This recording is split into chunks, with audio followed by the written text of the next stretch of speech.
Assalamualaikum warahmatullahi wabarakatuh. Salam sejahtera untuk kita semua. Perkenalkan, nama saya Devita Anggraini. Saya merupakan salah satu dosen dari mata kuliah Ketentuan Umum Perpajakan. Saya ucapkan selamat datang pada adik-adik mahasiswa program studi akuntansi perpajakan.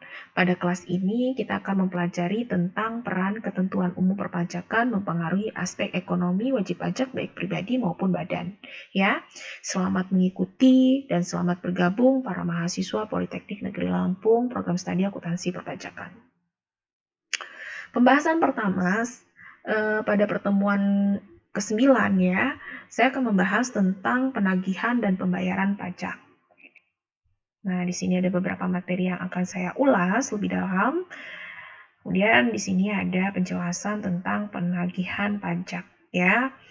Nah, berbicara tentang penagihan pajak itu adalah ranah yang berkaitan dengan apabila terdapatnya STP ya, surat tagihan pajak, SKPKB, surat ketetapan pajak kurang bayar, SKPKBT, surat ketetapan pajak kurang bayar tambahan, ada surat keputusan pembetulan, kemudian ada surat keputusan keberatan, dan putusan banding yang sudah melewati jatuh tempo tapi belum dibayar, maka ia akan masuk ke ranah penagihan pajak.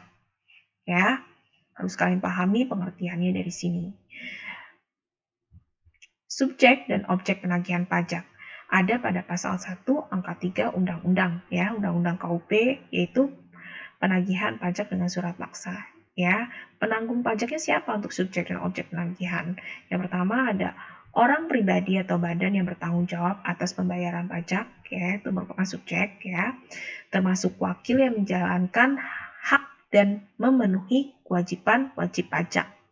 Dan yang terakhir, menurut ketentuan peraturan perundang-undangan perpajakan. Jadi, subjek dan objek penagihannya ini ya, untuk penanggung pajaknya.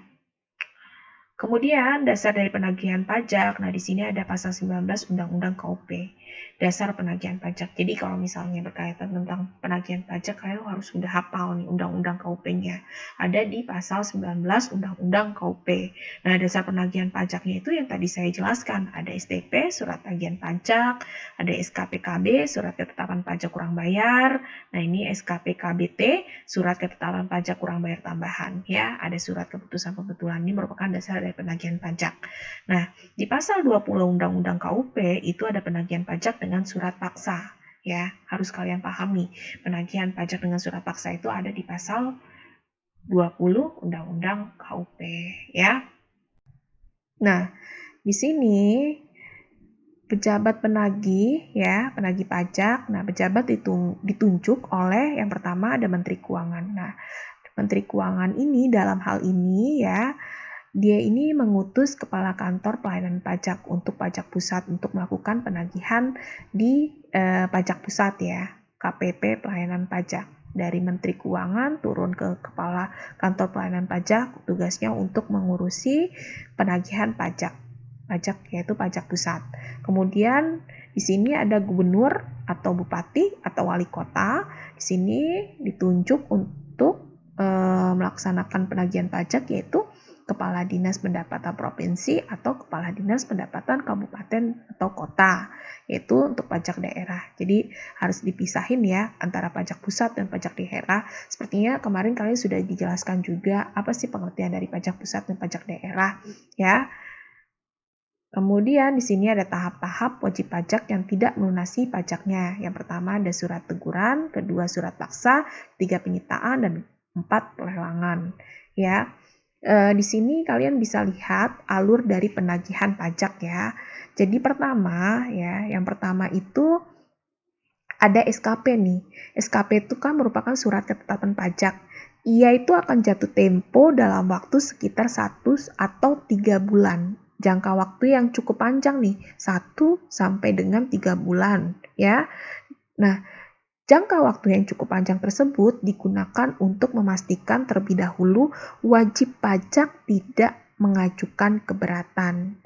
Jadi setelah 1 sampai 3 bulan atau 1 atau 3 bulan, maka ia akan masuk ke ranah yang mana dalam jangka waktu 7 hari, maka akan diterbitkan surat teguran ya. Jadi yang pertama itu dari SKP. Ya, dari SKP ditunggu sampai 1 atau 3 bulan ya, tidak ada yang namanya pengajuan keberatan, sampai akhirnya nanti akan dibuatlah surat teguran. Jangka waktu 7 hari ya, akan diterbitkan surat teguran. Kalau surat teguran ini tidak diindahkan ya oleh wajib pajak orang pribadi ataupun badan dalam jangka waktu 21 hari, maka akan terbit surat paksa. Ya, surat paksa ini juga diberikan dalam jangka waktu 2 kali 24 jam. Jika nanti tetap tidak dibayar juga, maka akan diterbitkan surat penyitaan ya. Namun jika tidak ada itikat baik dari wajib pajak, maka akan dilakukan yang pertama pemblokiran rekening bank ya. Kalau misalnya dari penyita, kita udah kasih nih surat penyitaan. Terus lagi dari wajib pajak baik orang pribadi ataupun badan tidak ada itikat baik nih. Berarti dari kita, pejabat yang ditunjuk dalam hal ini Kepala Kantor Pelayanan Pajak mengutus stafnya ya untuk melakukan penyitaan. Yang pertama, kalau misalnya tidak ada niat baik ya dari wajib pajaknya, baik itu pribadi atau badan, dia akan melakukan pemblokiran rekening bank ya, pemblokiran rekening bank. Kemudian yang kedua pencegahan keluar negeri, dan yang terakhir penyanderaan ya. Kalau misalnya dari penyitaan ini sudah dikeluarkan tapi tidak ada itikat baik dari wajib pajak ataupun badan ya, situ. Namun jika disita bagaimana? Oke, jadi sebelum 14 hari dia lunas ya. Jadi kalau misalnya sudah dikasih surat paksa nih, harusnya kan kalau misalnya dia tidak lakukan pembayaran maka akan disita. Tapi kalau misalnya dia itu sebelum 14 hari dia melakukan pelunasan, maka dicabut sitanya. Namun jika selama 14 hari dia tidak lunas, maka akan diumumkan atau dilakukannya lelang. Nah, ini alurnya ya dari penagihan pajak. Seperti itu. Nah, ini seperti yang saya katakan tadi. Ini ada pencegahan yang tadi itu loh. Yang kalau misalnya tidak ada itikat baik dari wajib pajak, maka yang dilakukan oleh pejabat dari DJP ya, Direktorat Jenderal Pajak, yaitu akan melakukan pemblokiran rekening, terus lagi pencegahan keluar negeri, kemudian penyanderaan. Nah, tapi yang harus kalian lakukan adalah yang harus dipahami dari ini semua, yang pertama adalah pencegahan.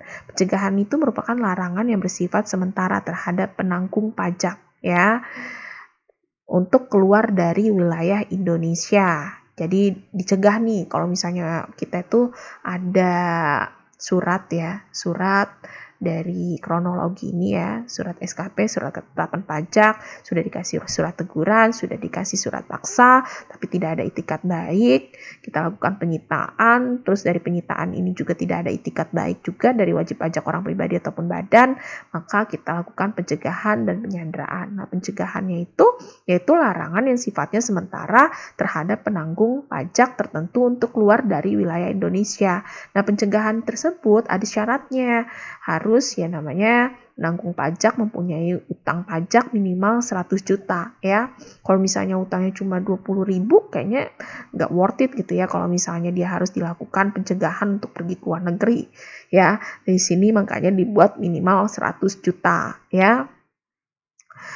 Terus diragukan itikat baik penagihan pajak untuk melunasi utang pajaknya. Jadi diragukan nih dia mau melakukan itikat baik ya.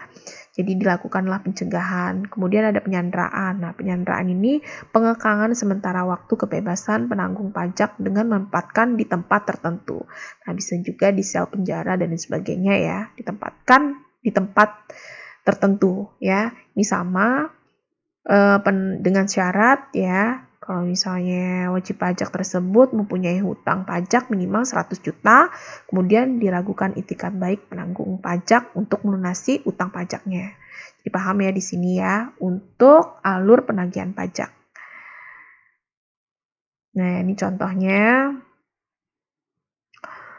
Udin, wajib pajak orang pribadi, menyampaikan SPT tahunan untuk tahun 2008 tepat pada waktunya yang disertai dengan setoran akhir ya. Jadi orang pribadi ya, Udin melakukan setoran atas kurang bayarnya ya.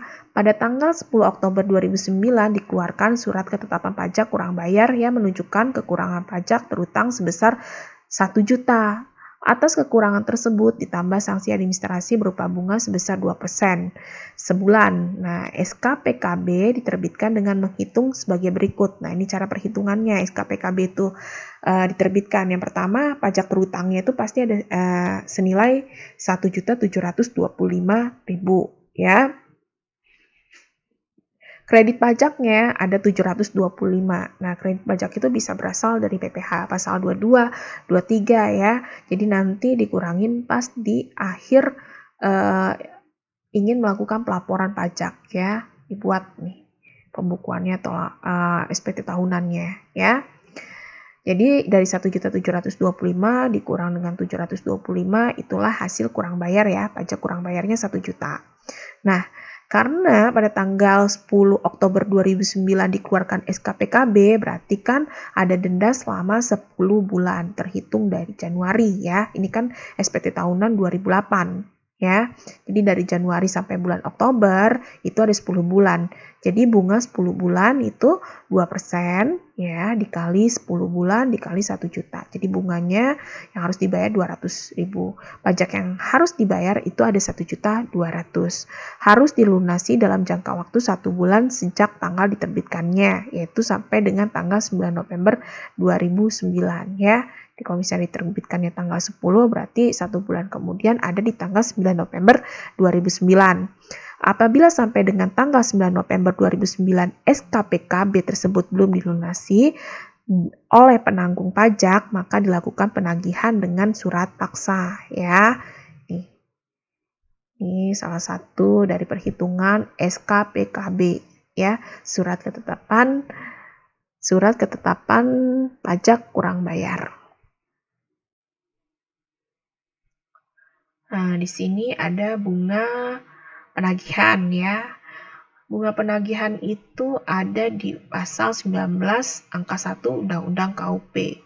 Jadi, apabila wajib pajak tidak membayar SKP, ya, surat ketetapan pajak dan sebagainya, dalam jangka waktu 1 bulan sejak SK itu diterbitkan, maka dia akan dikenakan bunga penagihan. Besarnya berapa? Yaitu 2%, ya. 2% per bulan dihitung dari tanggal jatuh tempo sampai dengan tanggal pelunasan. Ya, itu bunga penagihan. Nah, apa yang menjadi dasar bunga penagihan? Bisa kita lihat di sini. Ada STP ya, nih jenis-jenisnya SKPKB, SKPKBT sampai dengan putusan peninjauan kembali. Ini yang menjadi dasar bunga penagihan yang menyebabkan pajak yang harus dibayar bertambah. Sebagai contoh di sini. Nah, setelah dilakukan pemeriksaan terhadap SPT PPh Badan tahun 2008 atas nama PT ABC, pada tanggal 20 September 2009 diterbitkan SKPKB dengan rincian sebagai berikut. Pajak kurang bayarnya ternyata ada 1.200.000. Nah, bunga 9 bulan ada pada pasal 13 ayat 2 ya, bisa dilihat perhitungannya 1.200.000 dikali 9 dikali 2%, hasilnya 216.000. Nah, pajak yang masih harus dibayar berarti totalnya dari 1.200.000 ditambah 216.000. Jadi totalnya ada 1.416.000. Nah, SKPKB tersebut harus dilunasi paling lambat tanggal 19 Oktober 2009 ya. Ingat, sebulan pada tanggal 20 September 2009 berarti 1 bulannya kemudian itu di tanggal 19 Oktober 2009. Misalnya WP melunasi SKB tersebut tanggal 25 Oktober 2009 berarti kan telat nih. Lewat 1 bulan berarti bunga penagihannya 2% dikali 1 dikali 1.416.000 hasilnya 28.320. Itu merupakan ya surat tagihan pajak ya, ditagih nantinya dari STP. Oke. Nah, di sini ada angsuran nih. angsuran dan penundaan pembayaran pajak ya. Wajib pajak memiliki hak ya. Di sini ada angsuran dan penundaan pembayaran utang pajak ada pada pasal 19 ayat 2 ya. Jadi gini, wajib pajak memiliki hak untuk melakukan penundaan atau pengangsuran kalau dia memiliki itikat baik untuk membayar. Tapi kalau dia belum membayar pada saat itu juga, ingin melakukan penundaan atau pengangsuran, wajib pajak harus melakukan permohonan. Paling lama itu 12 bulan ya untuk melakukan permohonan untuk bisa diangsur ya. Kemudian wajib pajak itu diberikan waktu untuk menunda atau mengangsur, tapi jangan lupa ada yang namanya sanksi administrasi berupa bunga 2% per bulan dari jumlah wajib pajak yang masih harus dibayar ya. Jadi kita ini udah berbicara nih perihal tentang sanksi, denda, dan lain sebagainya. Nah, bagaimana kalau seandainya diangsur dan dilakukan penundaan pembayaran? Boleh saja gitu ya. Di sini kan apabila wajib pajak mengalami kesulitan likuiditas ya atau keadaan di luar kekuasaannya, dapat mengajukan permohonan mengangsur atau menunda pembayaran pajak. Nah, itu paling lama melaksanakan penundaannya itu selama jangka waktu 12 bulan ya penundaannya. Ya, tapi kalau ditunda ya nggak hanya gitu aja loh, kita ditunda, tapi harus ada yang namanya angsuran, denda angsuran, ada denda penundaan, sekitar senilai 2% ya, harus diperhatikan di sini.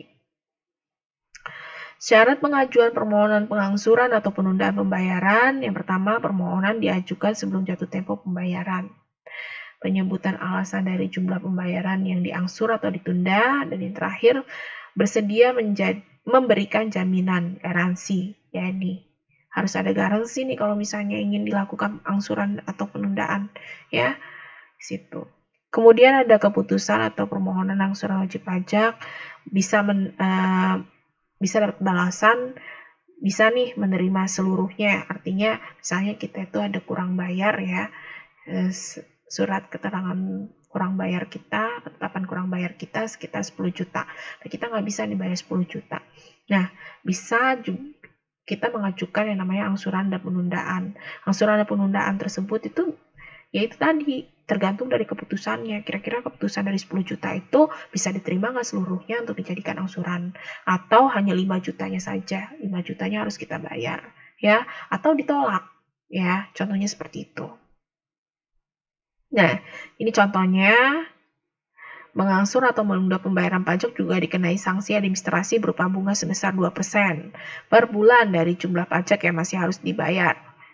Dan bagian dari bulan dihitung penuh 1 bulan. Ada pada pasal 19 ayat 2 Undang-Undang Nomor 28 Tahun 2007. Nah, sebagai contoh seperti ini nih. Wajib pajak menerima SK PKB sebesar 1.120.000 yang diterbitkan pada tanggal 2 Januari 2009 dengan batas akhir pelunasan tanggal 1 Februari 2009. Ya. Wajib pajak tersebut diperbolehkan untuk mengangsur pembayaran pajak jangka waktu 5 bulan dengan jumlah yang tetap sebesar 224.000. Jadi orang tersebut itu mempunyai yang namanya SKPKB sebesar 1.120.000 ya. Ingin dilakukannya penundaan atau pengangsuran pajak, bukan penundaan, pengangsuran pajak. Nah, berarti kan hanya di ACC nih. Dengan jangka waktu 5 bulan ya, jumlah yang tetap senilai 224. Jadi angsuran pertama itu 2% dikali 1.120.000 karena kan diangsur ya pada bulan pertama. Jadi hasilnya 22.400. Angsuran kedua ini sudah dipotong dari 1.120 dipotong 224. Hasilnya 896.000 dikali 2%, yaitu 17.920.000. Angsuran ketiga ya seperti biasa ini kan berurutannya dari 1.120 dikurangi 224 dikurangi lagi 224. Jadi di angsuran ketiga itu 672 ya. Jadi di sini ada senilai 13.440 yang harus dibayar ya sanksi administrasinya. Sampai dengan tahun kelima itu 2% dikali 224.000 sama dengan 4.480. Nah, ini nanti dijumlahin nih. Dari 22.400, 17.920, 13.440, 8.960, kemudian ada 4.480. Ya, situ. Nah, ini juga sama. Kalau yang tadi angsuran, kalau yang ini penundaan. Ya, penundaan. Dia melakukan penundaan itu sampai dengan 1 Februari ya. Bukan. Wajib pajak menerima SKPKB sebesar 1.120.000 yang diterbitkan pada tanggal 2 Januari 2009 dengan batas akhir pelunasan tanggal 1 Februari 2009. Wajib pajak tersebut diperbolehkan untuk menunda pembayaran pajak dengan jangka waktu 5 bulan. Ya, sanksi administrasi berupa bunga. Sama seperti halnya yang tadi. Kalau ini yang kita bayarkan, kalau ini menunda pembayaran pajak. Nah, senilai ini. 5 kali 2% dikali 1.120.000. Jadi 112.000 ya. Ini contohnya. Ada penghapusan piutang. Nah, penghapusan piutang ini dari Menteri Keuangan. Ya, Menteri Keuangan tentunya mengatur tata cara penghapusan dan penentuan besarnya jumlah piutang pajak yang tidak dapat ditagih lagi. Ada 2 alasan. Yang pertama karena daluarsa telah lewat 5 tahun SKP ya, atau sebab lainnya. Nah, di sini penghapusan pajak ya ada di pasal 24. Pada prinsipnya, piutang pajak dihapus karena tidak dapat ditagih lagi. Ya, alasan penghapusan piutang pajak ada pada PMK 68/2012, yaitu wajib pajak telah meninggal dunia. Nih alasan dilakukannya penghapusan piutang pajak. Kemudian ahli waris tidak dapat ditemukan lagi. Misalnya ayah saya itu punya utang pajak gitu ya. Terus lagi ahli warisnya itu sudah tidak ditemukan lagi karena memang misalnya saya anak sematawayang, saya berada di luar kota. Jadi susah untuk bisa mencari saya ya, biayanya juga lebih besar gitu. Jadi ahli waris tidak dapat ditemukan lagi, kemudian wajib pajak tidak mempunyai harta kekayaan lagi, udah pailit, udah benar-benar likuiditas lah ya, kemampuan perusahaannya itu sudah tidak bisa lagi untuk membayar hutang-hutangnya ya. Ada lagi hak untuk melakukan penagihan sudah daluarsa. Daluarsa itu udah lewat dari 5 tahun dan sebab lainnya ya. Itu ada sebab-sebab yang memang masuk akal untuk dilakukan penghapusan piutang pajak ya. Prosesnya dilakukan dengan penelitian setempat atau penelitian administratif.